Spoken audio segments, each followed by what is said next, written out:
سبيل الدموع سبيل.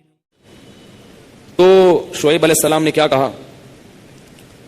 یا قومی لا یجرمنکم شقاقی ان یصیبکم مثل ما اصاب قوم نوح او قوم ہود او قوم صالح. اے میری قوم، تو اچھا اس قوم کو بھی واقعات معلوم تھے، اس آیت سے پتہ چلتا ہے.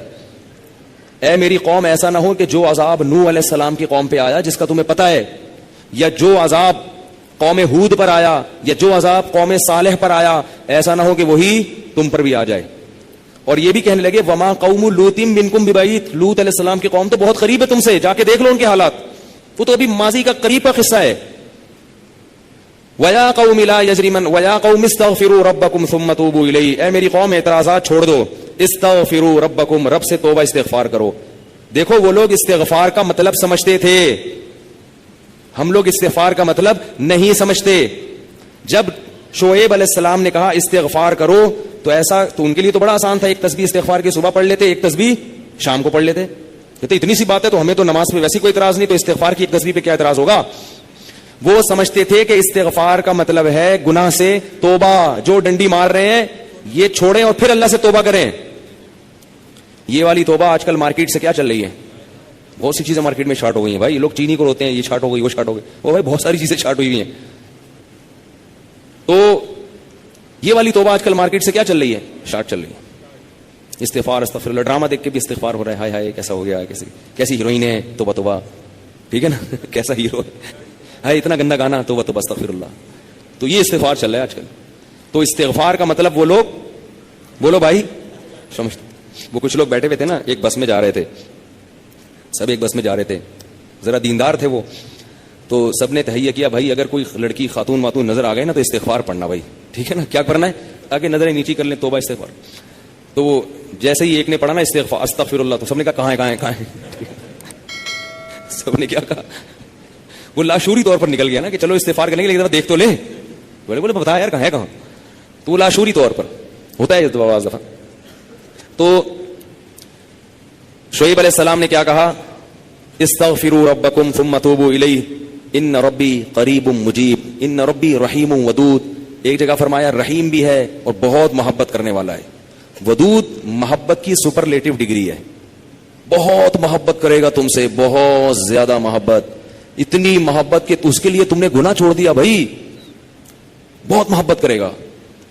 تو ظاہر ہے اللہ جب محبت کرتا ہے تو ہماری طرح نہیں ہے کہ بہت محبت ہے بس ہے. تو بھائی یہ پیسے تو اتنی محبت ہے تو ٹھیک ہے نا.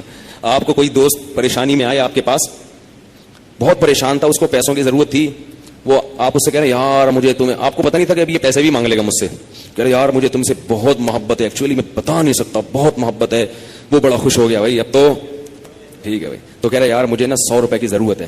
اب آپ کہہ رہے یار یہ کیسے موقع پہ میں نے اظہار کر دیا محبت کا، ٹھیک ہے نا. تو ہم لوگوں کی محبت کیسی ہوتی ہے؟ ایسی ہوتی. اگر ہمیں پہلے سے پتا ہوتا پیسے مانگتا ہے تو ہم کیا کہتے ہیں؟ یہی محبت کچھ نہیں ہوتا. مفتی صاحب نے بیان کیا تھا لویریا پر، وہ جا کے سن لینا، پھر ایسا کہیں گے ہم. تو اللہ جب کہہ رہا ہے نا کہ استغفار کرو گے تو میں کیا کروں گا؟ ودود، بے پناہ محبت کروں گا، بے پناہ محبت. اس کا مطلب ہے کہ پھر اللہ نوازے گا، بہت بہت نوازے گا، رزق کی فراوانی کر دے گا، رزق کے دروازے کھول دے گا، دل میں سکون ڈال دے گا. اگر پریشانی بھی آئے گی تو درجات کو بلند کرنے کے لیے، جیسے یعقوب علیہ السلام پر پریشانی آئی، جیسے یوسف علیہ السلام پر پریشانی آئی تاکہ مصر کا بادشاہ بنا دوں، پھر وہ پریشان کرنے کے لیے پریشان نہیں کرے گا، وہ پریشان کرے گا خوشی دینے کے لیے. آپ حیران ہو کہ خوشی دینے کے لیے بھی کوئی پریشانی ہوتی ہے؟ ہوتی ہے. حدیث میں آتا ہے کہ ایک بوڑھی عورت نے نبی صلی اللہ علیہ وسلم سے پوچھا کہ کیا بوڑھی عورتیں جنت میں کیا میں جنت میں جاؤں گی؟ آپ نے فرمایا نہیں. ارے بھائی نبی کے منہ سے ایک عورت سن لے کہ میں جنت میں نہیں جاؤں گی، اس پہ کیا گزرے گی؟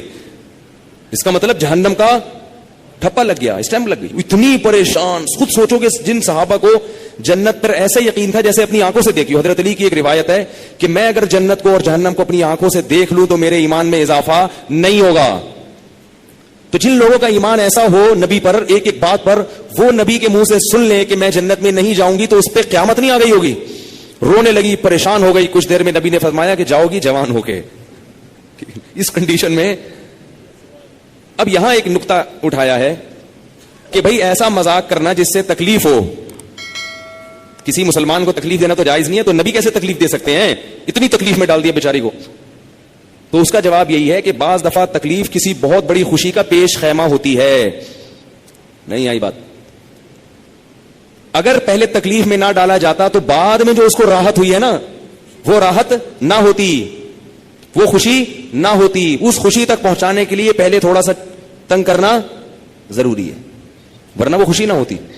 تو اللہ بھی اگر اپنے نیک بندوں کو پریشان کرتے ہیں تو وہ پریشانی کسی بہت بڑی کامیابی کا پیش خیمہ ہوتی ہے, پیش خیمہ ہوتی. پھر اس میں تسلیاں بھی ملتی رہتی ہیں ان کو. تتنزل علیہم الملائکہ اللہ تخافوا ولا تحزنوا, فرشتے ان کے دلوں پہ نازل ہو کے خوشخبریاں دیتے ہیں کہ غم نہ کرو, خوف نہ کرو, بس یہ پریشانیاں دور ہونے والی ہیں, جنت کی نعمتیں ہیں. بعض دفعہ تو دنیا میں بھی بہت بڑی کامیابی مل جاتی ہے. تو اب وہ اچھا یہ بات مسئلہ ذہن میں رکھو کہ اللہ ودود ہے, محبت کرتا ہے اپنے بندوں سے بے پناہ, رحیم ہے, غفور ہے. یہ بہت بڑی غلط فہمی ہے کہ گناہگاروں کے لیے بھی ہے. نہ نہ نہ نہ, گناہگاروں کے لیے نہیں ہے. جو گناہ سے توبہ کرنے والے ہوں ان کے لیے. ہمارے ہاں بعض خطیب اللہ کی رحمت کو ایسے بیان کرتے ہیں کہ گناہگار سمجھتا ہے کہ اللہ مجھ سے بھی بہت زیادہ محبت کرتے ہیں, حالانکہ وہ کبیرہ علانیہ گناہوں کا مجموعہ ہوتا ہے. وہ آدمی گناہوں سے اللہ کبھی بھی محبت نہیں کرتے, تو گناہگار سے کیسے محبت کریں گے؟ جو گناہ سے بچنے کی کوشش میں لگ جائے, بے شک نہ چھوٹے ہوں لیکن بچنا چاہتا ہے, اس سے بھی اللہ محبت کرتے ہیں. علماء لکھتے ہیں گناہ نہ بھی چھوٹے ہوں لیکن چھوڑنا چاہ رہا ہے, لائن پہ آنا چاہ رہا ہے, تو اللہ اس سے بھی محبت کرتے ہیں, اس کے لیے وسائل پیدا کرتے ہیں, اسباب کے آ جائے. جو نہیں چاہتا اس سے اللہ محبت نہیں کرتے. اللہ اس کے لیے غفور اور رحیم نہیں ہے. اللہ یہ کہ قانون یہ ہے, اللہ اپنی رحمت سے کسی کو بخش دے تو ایک الگ بات ہے, قانون یہ نہیں ہے. قانون یہ ہے کہ وہ کیا ہے, عزیز ذو انتقام, غالب ہے اور انتقام لینے والا ہے. ان الذين يكسبون الاثم سيجزون بما كانوا يقترفون, جو گناہ کر رہے ہیں عنقریب پتہ چلے گا, عنقریب پکڑے جاؤ گے, عنقریب ٹھکائی لگے گی. تو جس سے محبت ہوتی ہے اس سے ایسے باتیں کی جاتی ہیں. آپ کو جس سے محبت ہے آپ اس کو دھمکیاں دیتے ہیں اس طریقے سے. اللہ فرماتے ہیں کہ تمتعوا, مزے اڑاؤ مزے, ان مصيركم الى النار, آنا جہنم کی آگ کی طرف ہے. حدیث میں آتا ہے کہ میں سب سے زیادہ غیرت مند اور اللہ مجھ سے بھی زیادہ غیرت مند ہے. اور اللہ کی غیرت کو اس وقت جوش آتا ہے جب کوئی اللہ کے حرام کردہ کاموں میں سے کوئی کام کرتا ہے. یہ کون چیخ رہا ہے بھائی؟ ان کو سنبھالیں بچوں کو باہر, کیا ہو رہا ہے؟ یہ پیچھے لوگ بیٹھے ہوئے ہیں, دیکھ نہیں رہے ان کو. تو اللہ کو غیرت کس وقت آتی ہے؟ حدیث کے الفاظ ہیں کہ جب کوئی بندہ اللہ کے حرام کاموں میں سے کسی کام کا ارتکاب کرتا ہے. اللہ کھلا رہا ہے, اللہ پلا رہا ہے, پھر آپ ناجائز کی طرف جا رہے ہو. تو حدیث میں یہ نہیں آتا کہ جب کوئی بندہ گناہ کرتا ہے تو اللہ کو اس میں محبت کا بڑا جوش آتا ہے. نہ نہ, پھر اللہ کو غیرت آتی ہے اور اللہ کی صفت انتقام جوش میں آتی ہے. اس لیے بھائی گناہ کرتے ہوئے اللہ سے ڈرا کرو, اللہ کی رحمت کی امیدیں گناہ کرتے ہوئے نہ لگایا کرو. ایسا نہ ہو کرنے کے دوران کوئی چھت گر جائے, زمین پھٹ جائے. بنی اسرائیل نے گناہ کیا تھا نا, ہفتے کے دن اللہ نے منع کیا شکار مت کرو, انہوں نے کر لیا, تو کیا اللہ بڑا غفور رحیم, اللہ نے معاف کر دیا فوراً. رات کو سوئے ہیں تو صبح کیا ہوا ہے, بندر اور سور جیسی شکلیں بنی ہوئی تھی. اللہ ہم سب کو محفوظ رکھے. تو گناہ سے بچنا چاہو گے تو اللہ کی رحمتیں ہیں, اللہ کی محبتیں ہیں. گناہ سے بچنے کا ارادہ نہیں کرتے تو پھر جہنم ہے, پھر جنت نہیں ہے. سمجھ رہے ہو کہ نہیں سمجھ رہے بھائی؟ یہ باتیں کہتے ہوئے مجھے بھی ڈر لگتا ہے, مجھے بھی ڈر لگتا ہے. تو شعیب علیہ السلام نے کیا کہا کہ اللہ کیا ہے, رحیم بھی ہے اور ودود بھی, قریب بھی ہے اور مجیب بھی. مجیب تمہاری دعاؤں کو سنے گا, لیکن یہ چھوڑ دو. اور ہم کیا کہتے ہیں, حج بھی کر لیں, عمرے بھی کر لیں, سارے کام کر لیں, جو گندگی میں جو برائی میں مبتلا ہیں وہ نہ چھوڑیں. سمجھ رہے ہو؟ ہمارے حضرت فرمایا کرتے تھے کہ کبھی کسی پیغمبر نے یہ اپنی قوم کو نہیں کہا کہ تم تہجد نہیں پڑھو گے تو اللہ کا عذاب آ جائے گا, تم اشراق نہیں پڑھو گے تو اللہ کا عذاب آ جائے گا, تم عمرہ نہیں کرو گے تو اللہ کا عذاب آ جائے گا, تم حج نہیں کرو گے نفلی حج تو اللہ کا عذاب آ جائے گا. کبھی بھی نہیں کہا.